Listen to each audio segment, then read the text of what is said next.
Hello again, welcome to my channel. I am Catherine. I want to try something different today. Something didn't feel quite right in my last video. So it is what it is. But today, instead of trying to summarize the entire book, I am going to do top 3 takeaways. I feel like this is probably easier for the very short attention span future me to consume. Anyway, trial and error and deliberate practice. Here we go. Today we're going to talk about a book I had to read for work called Good Strategy, Bad Strategy, The Difference and Why It Matters by Richard Rumelt. There's a lot of really great content in this book, so picking the top 3 takeaways was really challenging for me, but here it is anyway. So at number 1, what are the 4 hallmarks of a bad strategy? Number 2, what are the 3 minimum components of a good strategy? And number 3, why true focus requires sacrifice. It's a lot, I know. What does it all mean? Well, let's get started. Takeaway number 1, what are the 4 hallmarks of a bad strategy? I think the most interesting and valuable takeaway for me in this book is how to notice bad strategy. As a person that likes creating and executing on strategy, I find myself wondering, am I doing the right thing?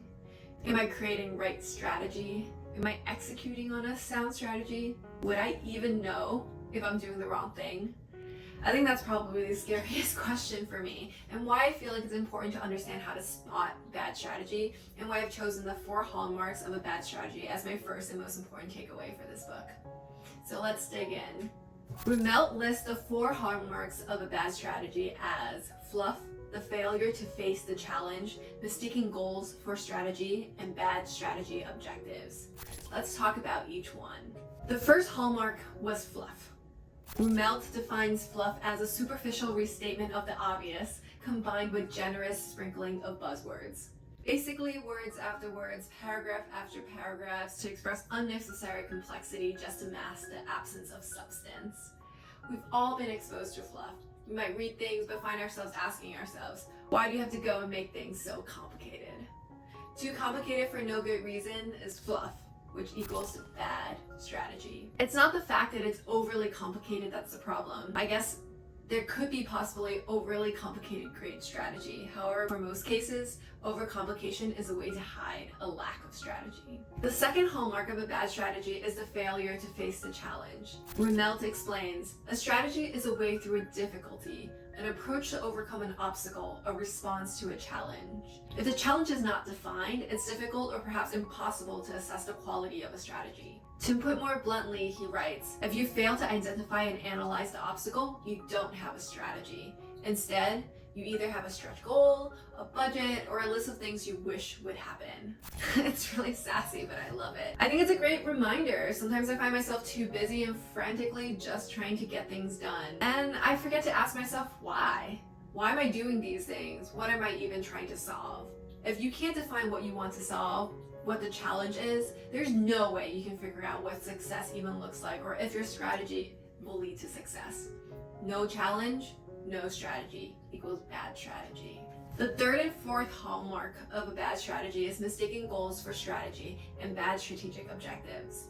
I'm grouping these together because I find them really familiar. These 2 points are the hardest for me to grasp, sadly, probably because it was something I probably do often. I think the nuance here is that goals alone are not a good strategy because it doesn't really describe how to achieve these goals. Become the company of choice, maintain a profit margin of at least 20%, grow revenue by at least 20% each year. You might hear these statements called strategy, and these statements might be ambitious and exciting to hear. However, these statements are performance goals and not strategy. They express overall values and desire to be reached, but fail to describe how is it even possible. For these statements to be strategy, there must be some guidance on how to achieve such performance goals. That guidance should not be just work harder. Let's pretend grow revenue by at least 20% each year is a strategy. Now what? How are we going to do that? Why 20% and not 180%? The fact that we have to ask ourselves how illustrates the difference between goals and strategy, and why mistaking goals for strategy is a hallmark of a bad strategy. The quality of how can also impact the quality of the overall strategy.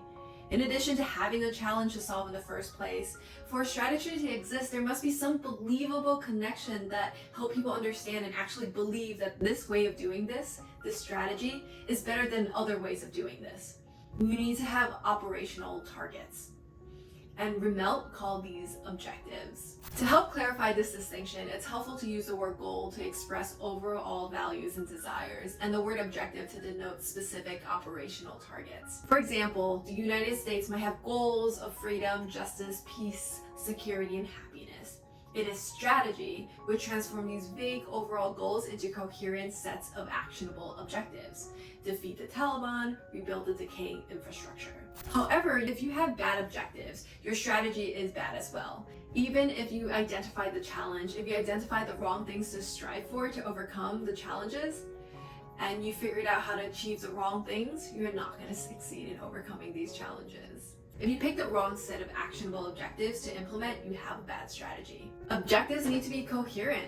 Takeaway number 2, the 3 components of a strategy: diagnosis, guiding policy, and coherent action. The second takeaway for me is understanding the 3 components of a strategy, aka what are all the parts of a strategy so I know I'm not missing any. Rumelt offers an easy to understand, bearable minimum element of a strategy. He calls this the kernel. The kernel of a strategy contains 3 components: a diagnosis, a guiding policy, and coherent actions. A diagnosis is a clear definition of a challenge. What is the problem that needs to be solved? A good diagnosis should simplify complexity of reality into easy understandable problems. A guiding policy is an overall approach chosen to overcome the challenges identified in the diagnosis. For example, how am I going to tackle these problems to maximize my success?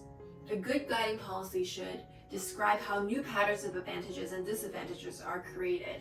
It should help an overall strategy feel believable and coherent. Lastly, coherent actions are coordinated steps to accomplish the guiding policy. For example, what are the limited actions I am going to focus on with my very limited resources? A good coherent action should be limited and have actions that build on each other to have the greatest collective effect. I find it really interesting that the 4 hallmarks of a bad strategy apply to these components. Fluff, failure to face the challenge, mistaking goals for strategy, hint at problems with diagnosis. Bad strategy and objectives hint at the disconnect between guiding policy and coherent action. I think there's a lot to learn from this basic framework of a strategy. I think some of the major takeaways for me in this particular section is just to know what are the 3 most important parts, so make sure that when I look at a strategy, I find them all.